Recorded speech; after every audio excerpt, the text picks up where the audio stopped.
What up guys, it's Sync. Today I'm here in Pirates and I'm going to be doing a Blademaster Assassin tutorial, guide, review, whatever you want to call it. But before we get into this, everybody knows I haven't done YouTube stuff in a while and I'm going to be a little rusty, so please bear with me if I mess up on something or two.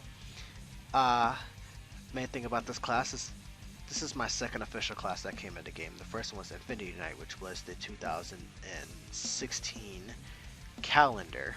I said 2016 because it's going to be used for 2016, but it released this year, which is 2015. But yeah, Blademaster Assassin probably has got the most hype out of the two. People were really excited about it pre-release, upon release too, and I'm still getting pretty good feedback on it. Thank you for everybody who has gave me their feedback and whatnot, because I love feedback. That's one thing I can never have of, and I don't really get a lot of.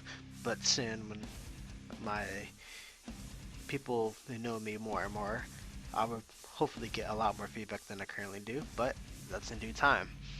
So without further ado, let's proceed on to the guide. Alright, so the class is based off with the rogue-based mana regeneration, meaning it mainly sources from this dex stat, its dexterity, which is right here, and then endurance second and strength third. These are the main three core stats that you want to focus on while you're enhancing this class. Easy way to tell that a class is another physical class. Sometimes it's hard to tell the two apart. So here's a clear way to look. As you see, I put on Alpha Do Mega, which is a warrior-based class. As you see, the endurance and strength are way higher than the dexterity. So that's one of the easiest ways you can tell that a class is not evasive, but it is physical. Also, really high attack power. I believe as of now, evasive classes can't get over 500 attack power. Don't quote me on this, but I know they can barely reach over 400, as you see right here. So that's one thing to know about. And also, evasive classes focus on the secondary stats. See, strength, intellect, endurance, dexterity, wisdom, those are primary stats. Hit, haste, critical evasion, these are your secondaries. So if you want to know what that means, that's an easy way to tell you. So these four are your secondary stats, and these are the ones that the most evasive would source from, being quick and nimble in battle. So let's go on to the mana regeneration. It strikes the enemy in combat, more crits, and dodges any attack, and it restores HP as well. So high critical strike chance, damage, and evasion is the key core to this class. So let's move on to enhancements since we're on that subject. Luck and Thief is probably the best for this. As for weapon range, I prefer stable actually. The unstable, you can get some really high hits, but you can get some really low hits. For the second skill, which makes or breaks the class, you really want to have a constant DPS throughout the whole class. That's my opinion. Anything else, it could be yours. You could, if you want to go unstable, that's fine, but this is what I use. I usually use Thief on class, sometimes Rest Luck, or just Thief all the way on it to get the max dodge output that I need. But this class is very crit heavy, especially for its second skill. So a lot of luck is also good if you want to just nuke somebody. Then I would prefer the unstable range. So let's proceed on to the skills. Actually, let me show you guys the class armor. Dage made this class armor. Here it is, right there it is. This is probably one of my favorite class armors. It was so cool that Dage, like, I personally went through step by step with Dage and just kind of like told him the boundaries of how I wanted the class, how the boundaries that he wanted the class, and then we just met the middle, and he just loved everything about it. He was just practically led the project of this class. It was a pretty cool experience, as well as Stage doing the animation for this class, and Arkland hooking it up with the VFX and the skill icons and coding the class and all. It was by far one of the best experiences I ever had.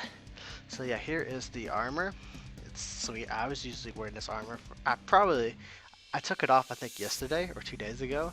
Ever since release, which was a couple weeks back, I've worn this ever since because it's such an awesome armor. So let's proceed on to the skills. But first, let me throw in a sword so you can see the damage, since my arm is Wizard Enhance. So here we go. Let's start off with the auto attack. Nuke Suke.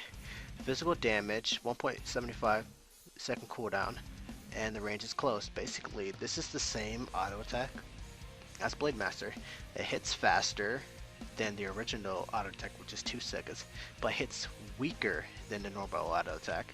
So it's kind of in the middle of the rogue base auto attack model and then the regular auto attack model, since rogue is, I believe, 75. I think it's 1.5 with 75% damage. This does 90% weapon damage with the 1.75 second cooldown. The original is 2.6 with 100%.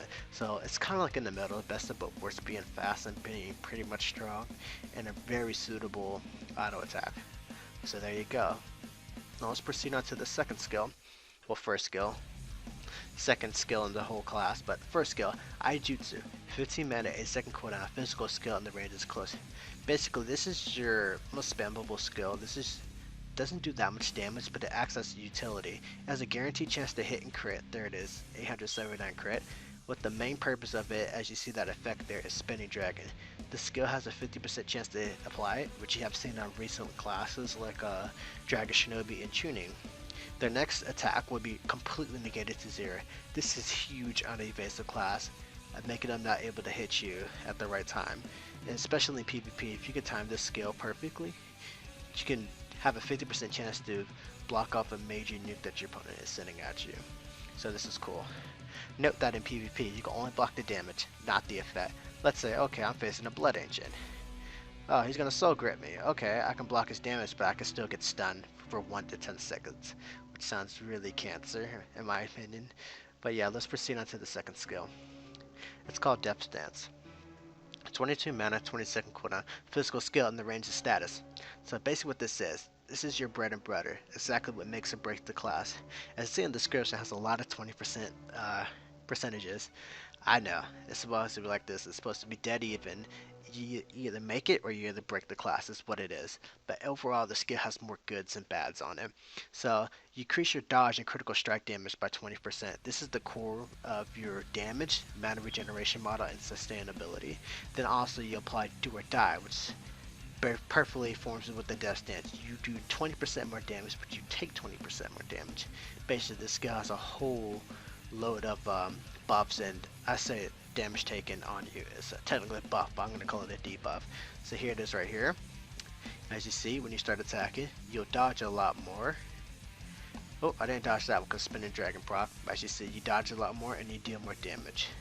I believe the first skill did 879 crit, so with Death Stance applied, and let's try it out now, did over 1k crit, so it does a pretty good bunch of damage. Since it's only critical strike damage, not critical strike chance, your Aijutsu and your other crits will hit very harder than normally.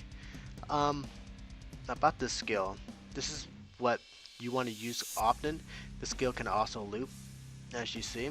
That's a pretty good ability to loop, and I gave it a pretty good long interval. So if you get lowered by haste in PvP or whatnot, you still have a very high chance to loop the skill depending on how big the haste debuff is. So as you see, I'm able to loop it again and keep on going. Fight to the death, I guess. Death Stance. It's all in or nothing. That's how the class was designed. Axe stage. What would a ninja do? Would ninja take the more form of consistency or the more form of taking a chance? He said taking a chance for sure. So this is what the Death Stance originally came from, was this concept of the ninjas taking the chance. So yeah, that's that skill. Now let's proceed on to the third skill. Simple solution. 25 minutes, 10 second cooldown, physical skill, and the range is far. Basic about the skill. This is not the original skill that it doesn't have the original effect that when it first came out, because that effect was actually bugged. I was pretty sure it worked in testing, but when it went live, it just stopped working. So we had to come up with a new effect for it. So basically, 25 minutes, 10 second cooldown. This has a pretty cool animation. Let me show you guys right now. Oh, that's so cool. Basically what this does is it does moderate damage to your initial target, then lesser damage to ones around it as for AoE. Very similar to Ranger's Explosive Bolt, but also applies Slicing Winds, which reduces your target's crit chance by 25% for 4 seconds. This is pretty huge since the vegetation between your Aijutsu and Death Stance, you increase your dodge, you have a chance to negate their attack to 0. Now you can lower the crit. You're gonna be literally taking 0 to no damage if you get lucky enough and apply a massive amount of damage forthcoming for it out of your kit, which is also really cool. I like the skill. I just like the exclamation point, like simple solution. Ninjas always think of something in the nick of battle. Simple solution was the original explanation of that. Get it? Explanation. Okay, I'll stop. But yeah, it's a really cool skill. Something that you want to spam as much as possible to lower your target's crit.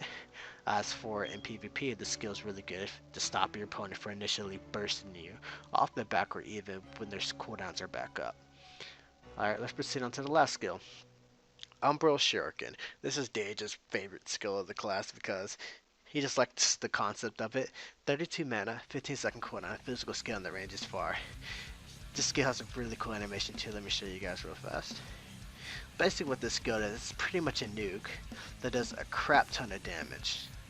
It's pretty laggy. These skills on this class is really laggy and my computer can barely handle it, but it's really cool. It does AoE damage up to 6 targets, high damage, and applies a pretty nice DOT and also afflicting a DK, preventing them from healing. As you see, it has 2k crit right off the back. That's really good damage right there. Okay, let's see with Death Stance on. See how hard I can hit. 2.4k right there with the 432 dot. Note that the dot ticks 3 times, 2 seconds per tick. So make sure you guys remember that. It's usually the standard tickage of all dots in the game.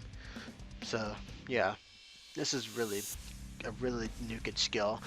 I recommend you just use these skills as much as possible. Spamming will work, but if you use your skills right in PvP or in PvE, you would see a lot better results as for just negating a healer's heal on their allies or drastically preventing to stop somebody's nuke or drastically lowering their crit chance for that nuke or initially bursting you, as well you dealing more damage from death stance, you critting harder with death stance, you dodging more, but you take more damage. So this class is very strong, output very strong, straightforward, but it's pretty clear to see what its weaknesses are. It's clear as day to see. As for guaranteed hits will demolish this class, especially if death stance up, since you take 20% more damage as well with it. So remember that, guys, when you're fighting this class in PvP. That pretty much wraps up the skill, so let's go down for the solo. Alrighty. Now, usually I fight a really strong boss, but I can't really find bosses right now. I pretty much fought them all. If you guys have really cool, strong bosses in game, let me know in the comments and I'll probably do it on my next list. Note that it has to be some monsters I can fight around with it to actually explain the other skills of the guide and whatnot, and then I can run to it in the same map and fight it. So let's start right now fighting Captain Zerobeard.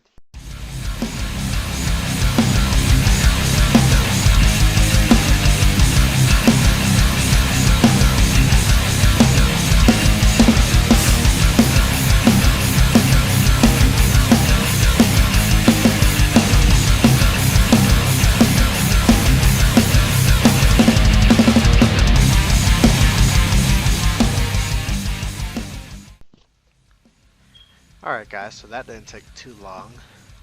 As for my mana, I kept my health really high too, but as for my mana, I got pretty low sometimes, but I didn't want to give this class the ability to just constantly spam your skills, because what fun is that?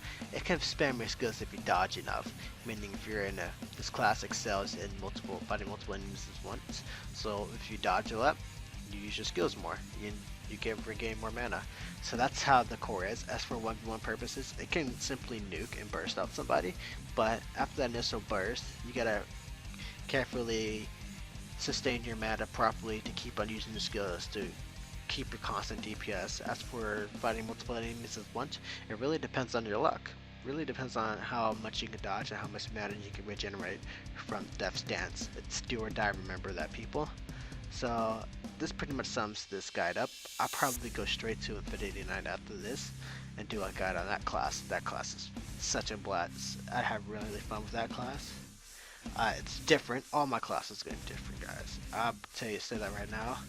I'm a creative, weird dude, so be sure to see crazy classes coming soon. Alright, this pretty much sums up this video. Like and subscribe. Share with your friends. I'm Sync. Catch you guys later. See ya.